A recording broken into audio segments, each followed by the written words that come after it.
Hello है, how are you? Welcome to another episode of Filmi Raje. तो superhero movie के discussion के इस एपिसोड में आज हम बात करने वाले हैं recently release movie Army of Dead के बारे में।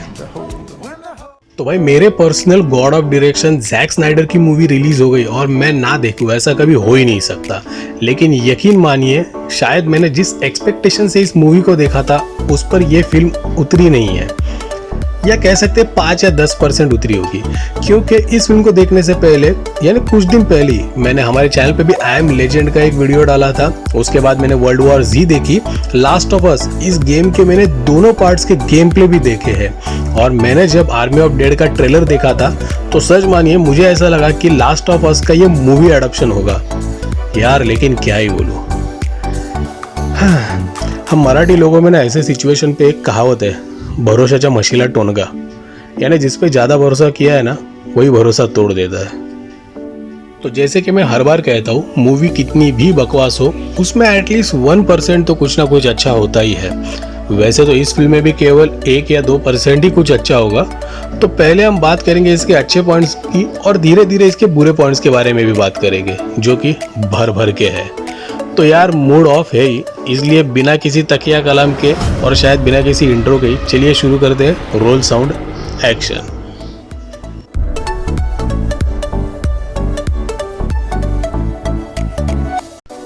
तो इस फिल्म को शायद मैं डिस्कस करूंगा एक नए तरीके से। इसे हम डिवाइड करेंगे कुछ पार्ट्स में, जैसे कि direction, cinematography, story board, VFX, editing, बाकी और कुछ चीज़ें, और लास्ट में होगा ऑडियंस पॉइंट ऑफ व्यू। तो देखते हैं। तो ये फिल्म की जो बेसिक प्लॉट है यानी बेसिक स्टोरी है, उस स्टोरी लेवल पे तो ये फिल्म काफ़ी अच्छी बनी है। लेकिन स्टोरी का स्क्रीन प्ले और स्टोरी बोर्ड बनते बनते ये फिल्म काफ़ी बहक गई थी। इसका कॉन्सेप्ट बहुत अच्छा था, लेकिन जब इस पे काम चालू हुआ तो आगे जाते जाते ये फिल्म किसी अलग दिशा में ही चली गई। तो बेसिक प्लॉट के लिए तो इस फिल्म को मैं 6 पॉइंट्स दे दूंगा, लेकिन स्क्रीन प्ले और स्टोरी बोर्ड के लिए भाई 2 से भी ज़्यादा नहीं दे सकता।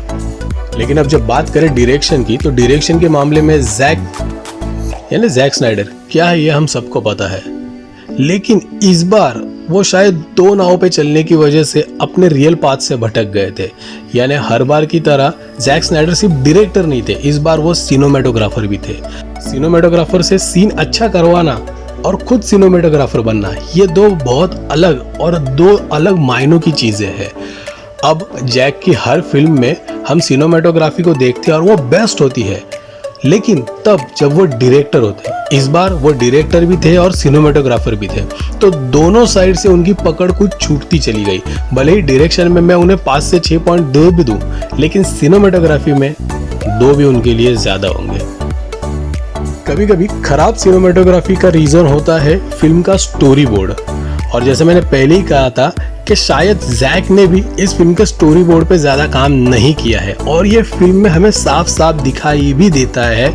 इसलिए स्टोरी बोर्ड के लिए इस फिल्म को 2 से ज़्यादा स्टार नहीं मिल सकते।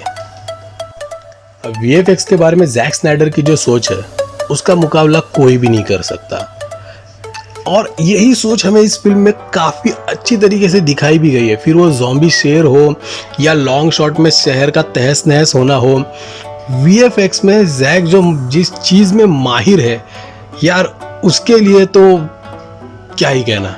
तो VFX के लिए मैं इसे 7 आउट ऑफ 10 दे सकता हूँ। तो अब बात करते हैं एडिटिंग की। एडिटिंग की बात की जाए तो ये फिल्म एडिटिंग के मामले में काफ़ी लूज थी। ये फिल्म देखते वक्त आप बार बार अपनी घड़ी देखेंगे यार। कई बार तो मुझे खुद लगा कहीं मेरी घड़ी बंद तो नहीं हो गई है, इतनी स्लो थी ये फिल्म। इसे फास्ट किया जा सकता था, जैसे कि पहले जो मिलिट्री वाला सीन था जिसमें वो कार्गो लेके जा रहे हैं, वो पूरा का पूरा सीन निकाल कर सीधा बटिस्टा और उसकी टीम जब ज़ॉम्बीज से लोगों को रेस्क्यू करते वहां से शुरू कर देना था।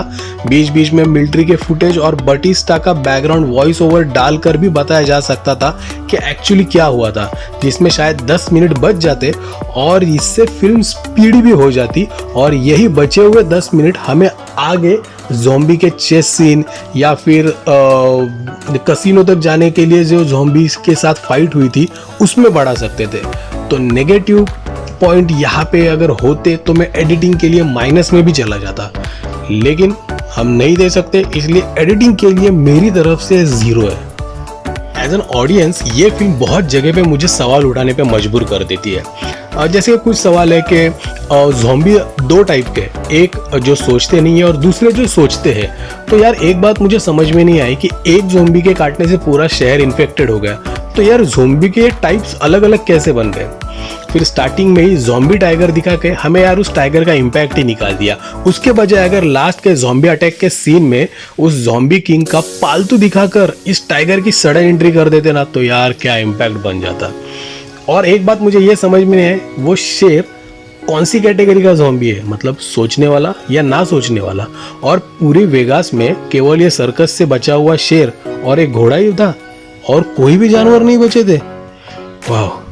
और कसिनो की तिजोरी तक जाने वाला जो रास्ता था वो यार ऐसे खत्म हो गया जैसे मानो उनके लिए पूरा रास्ता खाली करके ही रखा था कि आ जाओ और तिजोरी तक पहुंचो। यार अगर उस वक्त कुछ ज़ॉम्बी फाइटिंग चेसिंग सीन दिखा देते ना तो मजा ही आ जाता। और एक सबसे बुरी बात थी गीता यानी हुमा कुरैशी का कैरेक्टर। यार वो कैरेक्टर एक तो था क्यों, यानी वो इंडियन कैरेक्टर क्यों था। भले ठीक है कैरेक्टर रखा गया, लेकिन इंडियन क्या जरूरत थी उसे इंडियन रखने की। यार ये मतलब हॉलीवुड की और एक बात हो गई कि इंडियन ऑडियंस को रुझाने के लिए बस चुटकी भर इंडियन तड़का डाल दो, बस छोड़ो, फिर इंडियन ऑडियंस है ही पागल फिल्म देखने के लिए। चलिए छोड़िए, वो और टॉपिक है, उसके ऊपर हम कभी और एक स्पेशल वीडियो बनाएंगे। तो लेकिन मुझे एक बात समझ में नहीं है कि आखिर में गीता बची या नहीं, वो भी तो नहीं दिखा है। और सबसे बड़ी गलती इस फिल्म में ये हुई जो जॉर्ज विडन ने जैक स्नाइडर की जस्टिस लीग में की थी। यानी बिना जरूरत के सीन में कॉमेडी एलिमेंट डालना, क्यों, जरूरत नहीं थी यार। तो as an audience point of view ये फिल्म मुझे कहीं भी सिटिंग ऑन एज का एक्सपीरियंस नहीं देती, जो कि ज़ॉम्बी फिल्म का फोटे है। तो अगर आप मेरी तरह जैक स्नाइडर के डाई हार्ड फैन हो तो ही, केवल तो ही आप इस फिल्म को एंड तक सह सकते हो, वरना बिल्कुल नहीं। तो एज एन ऑडियंस मैं इसे 4 आउट ऑफ 10 की रेटिंग दूंगा। तो अगर आप चाहते हैं कि आपको कोई ज़ॉम्बी फिल्म देखनी है, आपने Zombieland, Train to Busan, World War Z, I Am Legend ये फिल्म देख चुके हैं और आपने लास्ट ऑफ अस के दोनों पार्ट खेले या फिर उसका गेम प्ले देखा है और अब आपको कुछ ज़ॉम्बी वाला देखना है, अलग नया, और कुछ बचा ही नहीं है, तो ही एक बार इस फिल्म को देखिए। हाँ, जो जैक स्नाइडर के फैन है उनके लिए देखने की और एक वजह है कि ये फिल्म जैक स्नाइडर की है। लेकिन मैं एक बात सच में बता दूं कि सकर पंच के बाद जैक स्नाइडर की ये दूसरी सबसे बुरी फिल्म है। तो भाई ऊपर वाली सारी की सारी फिल्में आप कहीं ना कहीं देख सकते ही हो, लेकिन लास्ट ऑफ अस के दोनों पार्ट्स के गेम प्ले की लिंक मैं आपको साथ में दे ही दूंगा, वो भी देख लेना। अपने बैटल किंग नाम का एक चैनल है, बहुत ही बेस्ट चैनल है, तो उसके गेम प्ले की लिंक है, वो भी देख लेना। तो ओवरऑल कुल मिला के इस फिल्म का रेटिंग आ जाता है 3.5 आउट ऑफ 10। और हाँ, एक बात शायद रह गई होगी कि फिल्म में न्यूडिटी के कुछ सीन है, कुछ खून खराब है, कटे हुए लोग, कटे हुए सिर, चीथड़े लोथड़े उड़ रहे हैं, काफ़ी खून। अगर आप ये देखने में कंफर्टेबल हो तो ही इसे देखें, और फैमिली के साथ तो ना ही देखें।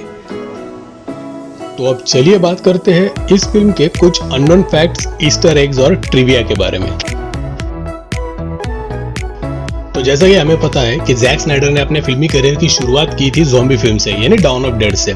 इसी के बाद 2007 में वो आर्मी ऑफ डेड भी बनाना चाहते थे। वार्नर ब्रदर ने इस फिल्म को अनाउंस भी कर दिया था, लेकिन उसी वक्त आई एम लेजेंड जैसे सेम टॉपिक पर भी वार्नर ब्रदर काम कर रहे थे और उन्हें वहां पे भी बहुत पैसा लगाया था। और फिर सेम टॉपिक पे और वेगस जैसी सिटी में शूट करने के लिए उनका बजट बहुत हाई जा रहा था, इसलिए उस वक्त वार्नर ब्रदर ने इस प्रोडक्शन को रोक दिया। लेकिन वार्नर ब्रदर के बाद ये फिल्म गई जैक स्नाइडर के favourite production house legendary picture के पास, लेकिन उन्होंने भी बहुत साल तक इस प्रोजेक्ट को होल्ड पे रखा और आखिरकार 2019 में नेटफ्लिक्स ने इसके राइट्स खरीद लिए और ये फिल्म ऑन द फ्लोर हो गई।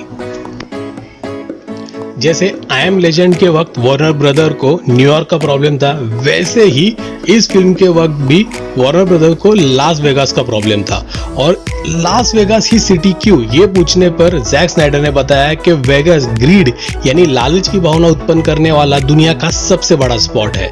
और इस फिल्म का कॉन्सेप्ट भी वही था, जिसमें कुछ लोग अपनी ग्रीड के खातिर एक चोरी यानी हाइस्ट करने के लिए अपनी जान को भी दांव पे लगा देते हैं। लेकिन आई एम लेजेंड की तरह ओरिजिनली वेगास में शूट करना बहुत ही मुश्किल था। और वैसे भी अभी टेक्नोलॉजी इतने आगे चली गई है कि पूरा का पूरा वेगास शहर वीएफएक्स की टीम ने खड़ा कर दिया था। और ये 3D मॉडल बनाने के लिए 12 लोगों की टीम ने वेगास सिटी का पूरा 3D मैप बनाया था। और जहाँ पे क्लोजअप शूटिंग होनी थी उसके लिए सेट बनाए गए थे, और वो बनाए थे न्यू मैक्सिको की सिटी में। तो वही फिल्म के लीड यानी डेव बटिस्टा ने ये रोल 2 बार नकार दिया था। लेकिन जब जैक स्नाइडर ने खुद आकर उन्हें उनके कैरेक्टर की डेप्थ बताई और स्क्रिप्ट के बारे में बताया, तब वो रेडी हो गए। और वो इस कदर अब इस फिल्म को करने के लिए रेडी हो चुके थे कि उन्होंने जेम्स गन की सुसाइड स्क्वाड 2 में भी काम करने से इनकार कर दिया था। तो इस फिल्म में सारे एक्टर्स को वेपन चलाने की और उन वेपन्स को कैरी करके फाइटिंग करने की 1 हफ्ते की ट्रेनिंग लेनी थी। और इसी फिल्म में तिजोरी खोलने वाला जो बंदा है यानी डीटर, जो अनाड़ी की तरह बंदूक चलाते हुए दिखाया गया है, वो रियल लाइफ में वेपनरी में माहिर है। तो उन्हें अनाड़ी की तरह बंदूक चलाने की अलग से ट्रेनिंग लेनी पड़ी। तो जैक स्नाइडर की फिल्मों में हमें अच्छा क्या लगता है, तो डार्क टोन, और वो उसी के लिए तो मशहूर है।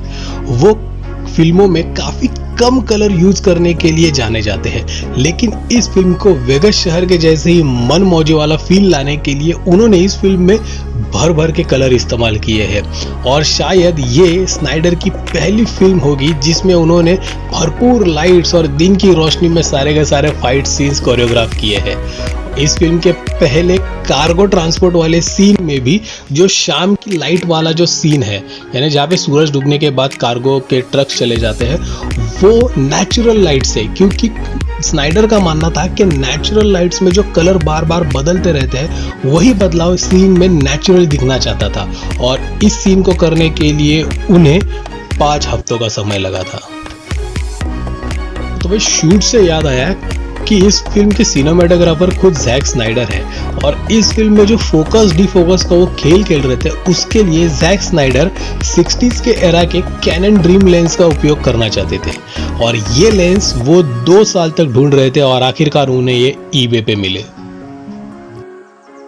तो एक्ट्रेस टिग नेटारो का मारियन, ये जो कैरेक्टर है, वो फिल्म में पहले क्राइस डी एलिया शूट कर चुके थे।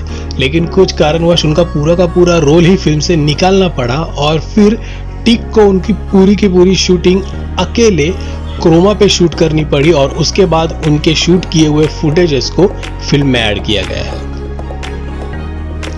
तो हॉलीवुड की मूवी है, ऊपर से स्नाइडर की है, और फिल्म में प्लेसमेंट्स ना हो ऐसा हो ही नहीं सकता। तो आइए बात करते हैं कुछ प्लेसमेंट्स की। तो इस फिल्म में तिजोरी के खुलते ही हमें साइड में ही जैक स्नाइडर के स्नाइडर कट की फुटेजेस के स्टॉक्स दिखाई देते हैं।